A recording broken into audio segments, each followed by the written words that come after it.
Good afternoon. মনের কথাই সবাইকে স্বাগত। আজ লাঞ্চে কি বানালাম একটু তোমাদের সাথে শেয়ার করি। লাঞ্চে বানালাম একদম সম্পূর্ণ নিরামিষ ফ্রায়েড রাইস, আর এই দেখো পনিরের ভাপা, ঠিক আছে, আর শসা কেটে নিয়েছি, মিষ্টি আছে, হয়ে যাবে। তো এবার এই গল্প করতে করতে কীভাবে এই রেসিপিটা বানালাম, দুটো রেসিপি, সেটা আমি তোমাদের সাথে শেয়ার করছি। হ্যাঁ, তাহলে এটা হচ্ছে আজকে আমাদের লাঞ্চ। আজকে লাঞ্চের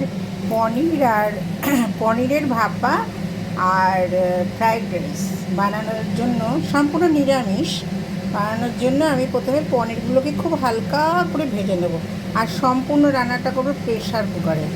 তার জন্য প্রথমে একটু লবণ দিয়ে দিলাম। হ্যাঁ, কারণ পনিরে তো লবণ টবণ কিছু নেই, একটু লবণ দিয়ে আলতো হাতে পনিরগুলোকে দিয়ে দিলাম। বেশি ভাজবো না, হ্যাঁ, খুব হালকা করে ভাজবো, জাস্ট ওই কাঁচা গন্ধটা যাতে চলে যায়।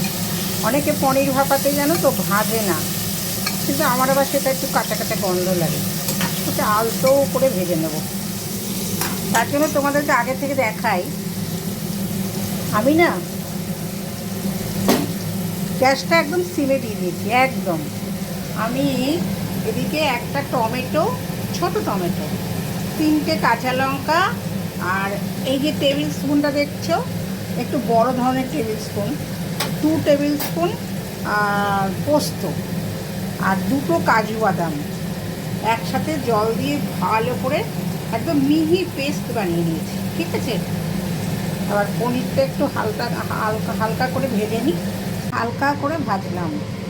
দেখো, পনির ভাজার সময় কিন্তু আমি সাদা তেল দিয়েছিলাম, হ্যাঁ, কিন্তু আমি রান্নাটা যেহেতু ভাপা, রান্নাটা কিন্তু আমি করব সর্ষের তেলে।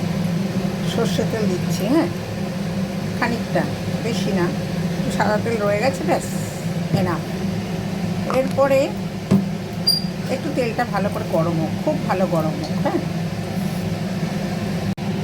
এই তেলটা ভালো গরম হয়ে গেছে, গ্যাসটাকে একদম কমিয়ে দিলাম। এরপরে আমি ওই রান্নায় যে লবণটা দেবো সেটা দিয়ে দিলাম, কেন বলো তো, তাহলে ছিটবে না। হ্যাঁ, এরপরে আমি এই যে পেস্টটা বানিয়ে রেখেছি, এই পেস্টটা দিয়ে দেবো। কাজু বাদাম আছে তো, একটু থিকনেসটা এসে গেছে, একটু জল দিয়ে ঘুরিয়ে দিয়ে দেবো। দেখো, আমি একটু জল দিয়ে দিলাম, নিচেই লেগে যাচ্ছিল। হ্যাঁ, কারণ পোস্ত একটা কাঁচা গন্ধ আছে তো। এরপরে আমি এইটুকু হলুদের গুঁড়ো দেবো। সরি, হলুদের গুঁড়োটা কী হয় বলো তো, বেশি দিতে নেই, ভাপা তো একটু সাদা সাদা টাইপের হয়, একটু কাশ্মীরি লঙ্কার গুঁড়ো, জাস্ট কালারের জন্য। হ্যাঁ, আর এরপরে আমি একটু এই যে ধোয়া জলটা একটু দেবো, বেশি দেবো না, পনির দেওয়ার পরে আরেকটু দেবো। এই দেখো জলটা, আমি এটাকে ঝাঁকিয়ে ঝাঁকিয়ে জলটা করে রেখেছি, এটা একটু কাঁচা গন্ধটা বের হোক।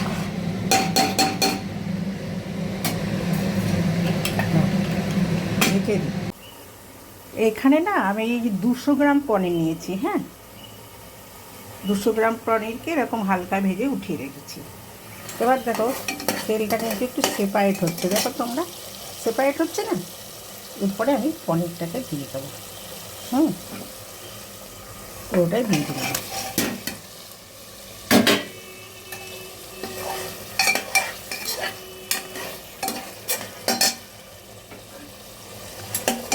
কাশ্মীরি গুঁড়ো লঙ্কার জন্য একটু কালার এসছে, আর টমেটোটা দিয়েছি তো, হলুদ খুব সামান্য। আমার আবার একটু কালার ভালো লাগে, একটু সাদা সাদা হয়, এটার নিয়ম হচ্ছে সাদা সাদা, কিন্তু আমার একটু কালার পছন্দ। আচ্ছা, এরপরে আমি কী করবো জানো, একটু চিনি, যেটা আমার খুব ফেভারিট, হ্যাঁ, দিয়ে দিলাম, চিনিটা দিয়ে দিলাম, দিয়ে একটু কষাতে থাকছি। হ্যাঁ, দেখো কষিয়ে না এটার মধ্যে তেল কিন্তু ছাড়তে শুরু করেছে, তাই না, তার মানে কষানোটা হয়ে গেছে। এরপরে আমি এই যে জলটা দিয়ে দেবো, এইটুকুই দেবো, বেশি দেবো না, এটা ফ্রাইড রাইসের সাথে তো ওই জন্য বেশি জল দেওয়ার দরকার নেই, বেশি দিয়ে দিতে হবে কি।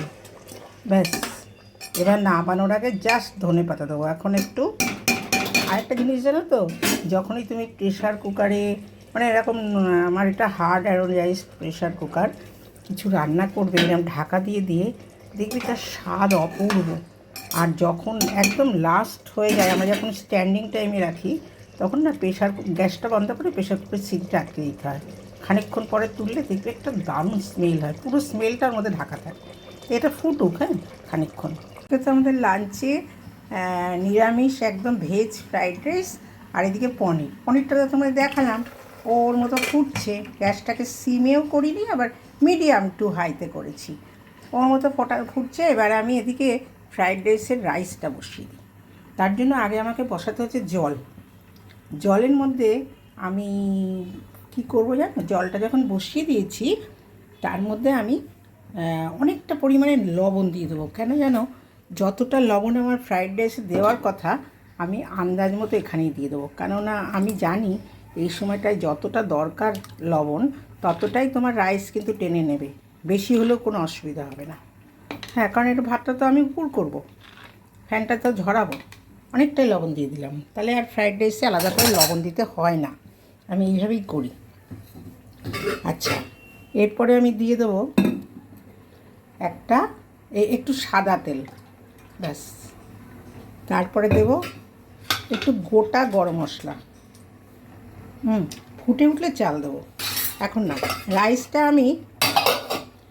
রাইসটা দেখো আমি অনেকক্ষণ আগে ভিজিয়ে প্রায় 40 মিনিট হয়ে গেছে সোক করে রেখেছি। হ্যাঁ, এটা জলটা ফুটুক। আর এদিকে আমার পনির কতটা কি হলো তোমাদের সাথে শেয়ার করি, দেখি, তোমাদেরকে দেখাই। হ্যাঁ, তা হচ্ছে, আস্তে আস্তে হোক, তাহলে কি এবার টেস্টটা অন্যরকম হয়।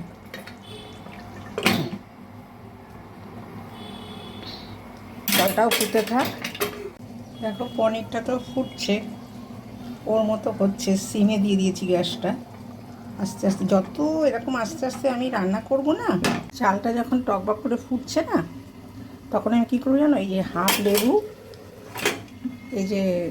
লেবু পাতি লেবু বিচিটা বার করে নিয়েছি, এর মধ্যে দিয়ে দেবো।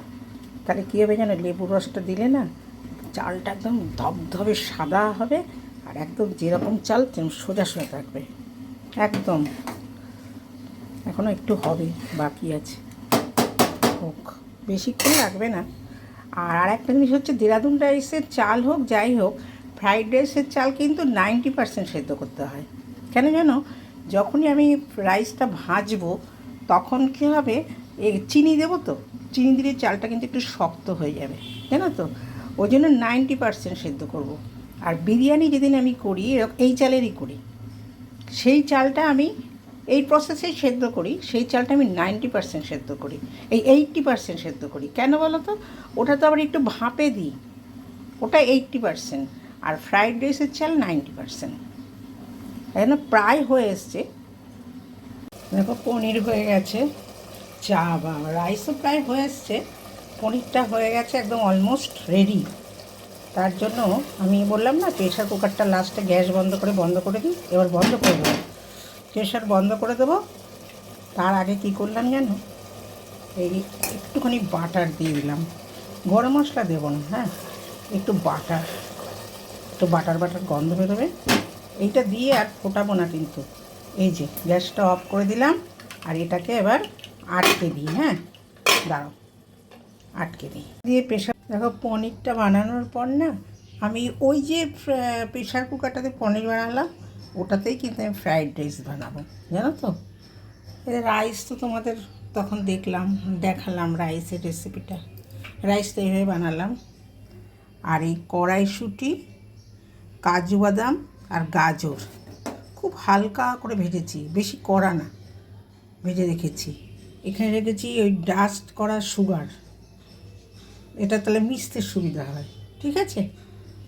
এবারে আমি বসাই। হ্যাঁ, বসানোর জন্য দেখো প্রেশার কুকারটা গরম হয়ে গেছে, বেশি ঘি দেবো না, জানো তো, একটু গরম পড়ছে তো। 1 চামচ, এই 2 চামচ, ব্যাস, আর না, ঘি দিয়ে দিলাম। এবার দেব একটা এরকম ছোটো তেজপাতা, ঠিক আছে। এটা একটু ঘিটা একটু গরম হবে, ঘিটা গরম হয়ে গেছে। হ্যাঁ, এরপরে গ্যাসটাকে একদম আমি সিমে দিয়ে দিলাম। সব তো দেওয়া ভাতের মধ্যে না। এই দেখো, রাইসটাকে ঢেলে দিলাম, পুরো রাইসটাকে দিয়ে দিলাম। এরপরে কী করবো জানো, একটু নাড়িয়ে নিলাম জাস্ট। দেখো ভাতটা একদম সোজা সোজা, দেখেছো? এ দেখো, এই ভাজাটা দিয়ে দিলাম। আগেই আমি চিনিটা দিলাম, চিনিটা গলতে তো টাইম লাগবে, যদিও ডাস্ট করা চিনি তাও। ব্যাস, এই দেখো, এবার সব মিশিয়ে নিচ্ছি হালকা হাতে। এবার একটু হালকা হাতে মিশিয়ে নিই যাতে চিনিগুলো সব গলে যায়। লবণ কিন্তু আমি দেখিও নি, ওই যে তখন দিলাম না রাইসটা বানানোর সময়, আমি জানি লবণ ঠিক হয়েছে। যতটা ভাতের প্রয়োজন ও নিয়ে নেয়। এবার গ্যাসটাকে কিন্তু আমি বাড়িয়ে দিয়েছি, হ্যাঁ, একদম পুরোপুরি। দেখো চিনিটা মিশে গেছে, ভাতটাকে একটু নিচ থেকে নেড়ে দিলাম। হ্যাঁ, ঘি কিন্তু ওই সামান্য, আর ঘি দিইনি। এর মধ্যে হাফ চামচ গোলমরিচের গুঁড়ো, হাফ চামচ শাহি গরম মশলা গুঁড়ো, এটা ওপর থেকে দিয়ে দেবো। আমার কিন্তু ফ্রাইড রাইস রেডি। জাস্ট একটু স্ট্যান্ডিং টাইমে রাখবো, আর ওপরে কিচ্ছু দেবো না, কিচ্ছু না। এটা একটু ভালো করে মিশিয়ে নিই, গোলমরিচের গুঁড়ো আর ইয়ে। আমি জানি চিনি লবণ সব ঠিক হয়েছে।